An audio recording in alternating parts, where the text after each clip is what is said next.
ನಾವೀಗ ಚೆನ್ನಮ್ಮವರ ಅಂತ್ಯ ಸಂಸ್ಕಾರ ಮಾಡಬೇಕಂತ ಸರ್ವ ಸಿದ್ಧತೆಗಳು ಮಾಡ್ಕೊಂಡಿದ್ದ ಏನೆಲ್ಲ ಸಿದ್ಧತೆಗಳಾಗಿದೆ ಜೊತೆಗೆ ಪೂರ್ವ ಸಿದ್ಧತೆಯಾಗಿ ಕೆಲವೊಂದಿಷ್ಟು ಕಡೆ ಬಾರ್ ಬಂದು ಕೂಡ ಘೋಷಣೆ ಮಾಡಿದ್ದಾರೆ. ಆ್ಯಕ್ಚುಲಿ ನಿಮಗೆ ಗೊತ್ತಿರೋ ಹಾಗೆ ಮಾಜಿ ಪ್ರಧಾನಮಂತ್ರಿಯವರು ಶ್ರೀ ದೇವೇಗೌಡಜಿಯವರ ಧರ್ಮಪತ್ನಿಯವರಾದ ಚೆನ್ನಮ್ಮಾಜಿಯವರ ಅಂತ್ಯ ಸಂಸ್ಕಾರಕ್ಕೆ ಸಕಲ ಸಿದ್ಧತೆಯನ್ನು ನಮ್ಮ ಜಿಲ್ಲಾಡಳಿತ ಹಾಸನ ಮಾಡಿಕೊಂಡಿದೆ. ಪೊಲೀಸ್ ಇಲಾಖೆ ಒಳಗೊಂಡಂತೆ ಎಲ್ಲ ಜಿಲ್ಲಾ ಮಟ್ಟದ ಅಧಿಕಾರಿಗಳು ಸಹ ಈ ಕಾರ್ಯದಲ್ಲಿ ನಿರತರಾಗಿದ್ದಾರೆ. ಮುಖ್ಯವಾಗಿ ಹೇಳಬೇಕು ಅಂದರೆ 2 ದಿನದ ಒಂದು ಮದ್ಯಪಾನ ನಿಷೇಧವನ್ನು ನಾವು ಮಾಡಿದ್ದೇವೆ ನಮ್ಮ ಹಾಸನ ಜಿಲ್ಲೆಯಾದ್ಯಂತ. ಮತ್ತು ಒಂದು ದರ್ಶನಕ್ಕೆ ಇವತ್ತು ಆಲ್ರೆಡಿ ಈಗ ಪಾರ್ಥಿವ ಶರೀರ ಬೆಂಗಳೂರಿನ ಬಿಟ್ಟಿದೆ, ಹೊರಟೆಯಾಗಿದೆ. ಚನ್ನರಾಯಪಟ್ಟಣಕ್ಕೆ ಬಂದು ಅಲ್ಲಿಂದ ಹಾಸನದಲ್ಲಿ ನಮ್ಮ ಡೈರಿ ಸರ್ಕಲ್ NR ಸರ್ಕಲಿಂದ ಮೊಸಳೆ ಹೊಸಳ್ಳಿಗೆ ಬರುತ್ತೆ. ಅಲ್ಲಿಂದ ಚೆನ್ನಮ್ಮಾಜಿಯವರ ತವರು ಮನೆ ಆದ ಹುಟ್ಟಿದ ಊರಾದ ಮುತ್ತಿಗೆ ಹಿರೇಹಳ್ಳಿ ಅಂತ ಹೇಳಿ ಅಲ್ಲಿ ಹೋಗ್ತಾ ಇದೆ ಒಳಗಡೆಗೆ. ಅಲ್ಲಿ ಹೋಗಿ ಸ್ವಲ್ಪ ಅಲ್ಲಿ ದರ್ಶನ ಎಲ್ಲ ಅಲ್ಲಿ ಪೂಜಾ ಕಾರ್ಯಗಳಿದೆ ಅಂತ ಹೇಳಿದ್ರು. ಅದು ಮುಗಿಸ್ಕೊಂಡು ಅವರು ಹರದನಹಳ್ಳಿಗೆ ಹೊಸಳ್ಳಿ ಮುಖಾಂತರ ಇಲ್ಲಿಗೆ ಬರ್ತಾರೆ ನಮ್ಮ ಹೊಳೆನರಸೀಪುರಕ್ಕೆ. ನಂತರ ಇಲ್ಲಿದ್ದ ಸಾರ್ವಜನಿಕರಿಗೆ ದರ್ಶನಕ್ಕೆ ಅವಕಾಶ ಕಲ್ಪಿಸಿಕೊಡಲಾಗಿದೆ. ಅವರ ಸ್ವಗೃಹದಲ್ಲಿ ಹೊಳೆನರಸೀಪುರದಲ್ಲಿ ನಾನೀಗ ವಿಸಿಟ್ ಮಾಡ್ತಾ ಇದ್ದೇನೆ. ಅಲ್ಲಿ ಒಳ್ಳೆಯ ಬ್ಯಾರಿಕೇಡ್ ವ್ಯವಸ್ಥೆ ಮತ್ತು ಜನಗಳ ಕ್ರೌಡನ್ನು ಯಾವ ರೀತಿ ಮ್ಯಾನೇಜ್ ಮಾಡಬೇಕು ಅನ್ನೋದ್ರ ಬಗ್ಗೆನೂ. ಅಲ್ಲಿಂದ ಮತ್ತು ಹರದನಹಳ್ಳಿಗೆ ಅವರ ಸ್ವಗೃಹದಲ್ಲಿ ಸಹ ರಾತ್ರಿ ಅದು ದರ್ಶನಕ್ಕೆ ಇದೆ, ಅವರು ದರ್ಶನಕ್ಕೆ ಇದ್ದಾರೆ.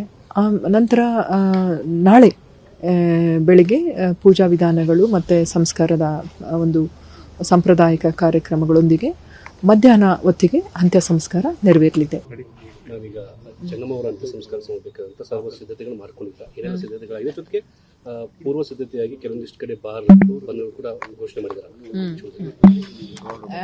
ಆ್ಯಕ್ಚುಲಿ ನಿಮಗೆ ಗೊತ್ತಿರೋ ಹಾಗೆ ಮಾಜಿ ಪ್ರಧಾನಮಂತ್ರಿಯವರು ಶ್ರೀ ದೇವೇಗೌಡಜಿಯವರ ಧರ್ಮಪತ್ನಿಯವರಾದ ಚೆನ್ನಮ್ಮಾಜಿಯವರ ಅಂತ್ಯ ಸಂಸ್ಕಾರಕ್ಕೆ ಸಕಲ ಸಿದ್ಧತೆಯನ್ನು ನಮ್ಮ ಜಿಲ್ಲಾಡಳಿತ ಹಾಸನ ಮಾಡಿಕೊಂಡಿದೆ. ಪೊಲೀಸ್ ಇಲಾಖೆ ಒಳಗೊಂಡಂತೆ ಎಲ್ಲ ಜಿಲ್ಲಾ ಮಟ್ಟದ ಅಧಿಕಾರಿಗಳು ಸಹ ಈ ಕಾರ್ಯದಲ್ಲಿ ನಿರತರಾಗಿದ್ದಾರೆ. ಮುಖ್ಯವಾಗಿ ಹೇಳಬೇಕು ಅಂದರೆ 2 ದಿನದ ಒಂದು ಮದ್ಯಪಾನ ನಿಷೇಧವನ್ನು ನಾವು ಮಾಡಿದ್ದೇವೆ ನಮ್ಮ ಹಾಸನ ಜಿಲ್ಲೆಯಾದ್ಯಂತ. ಮತ್ತು ಒಂದು ದರ್ಶನಕ್ಕೆ ಇವತ್ತು ಆಲ್ರೆಡಿ ಈಗ ಪಾರ್ಥಿವ ಶರೀರ ಬೆಂಗಳೂರಿನ ಬಿಟ್ಟಿದೆ, ಹೊರಟೆಯಾಗಿದೆ. ಚನ್ನರಾಯಪಟ್ಟಣಕ್ಕೆ ಬಂದು ಅಲ್ಲಿಂದ ಹಾಸನದಲ್ಲಿ ನಮ್ಮ ಡೈರಿ ಸರ್ಕಲ್ NR ಸರ್ಕಲಿಂದ ಮೊಸಳೆ ಹೊಸಳ್ಳಿಗೆ ಬರುತ್ತೆ. ಅಲ್ಲಿಂದ ಚೆನ್ನಮ್ಮಾಜಿಯವರ ತವರು ಮನೆ ಆದ ಹುಟ್ಟಿದ ಊರಾದ ಮುತ್ತಿಗೆ ಹಿರೇಹಳ್ಳಿ ಅಂತ ಹೇಳಿ ಅಲ್ಲಿ ಹೋಗ್ತಾ ಇದೆ ಒಳಗಡೆಗೆ. ಅಲ್ಲಿ ಹೋಗಿ ಸ್ವಲ್ಪ ಅಲ್ಲಿ ದರ್ಶನ ಎಲ್ಲ ಅಲ್ಲಿ ಪೂಜಾ ಕಾರ್ಯಗಳಿದೆ ಅಂತ ಹೇಳಿದ್ರು. ಅದು ಮುಗಿಸ್ಕೊಂಡು ಅವರು ಹರದನಹಳ್ಳಿಗೆ ಹೊಸಳ್ಳಿ ಮುಖಾಂತರ ಇಲ್ಲಿಗೆ ಬರ್ತಾರೆ ನಮ್ಮ ಹೊಳೆನರಸೀಪುರಕ್ಕೆ. ನಂತರ ಇಲ್ಲಿದ್ದ ಸಾರ್ವಜನಿಕರಿಗೆ ದರ್ಶನಕ್ಕೆ ಅವಕಾಶ ಕಲ್ಪಿಸಿಕೊಡಲಾಗಿದೆ. ಅವರ ಸ್ವಗೃಹದಲ್ಲಿ ಹೊಳೆನರಸೀಪುರದಲ್ಲಿ ನಾನೀಗ ವಿಸಿಟ್ ಮಾಡ್ತಾ ಇದ್ದೇನೆ.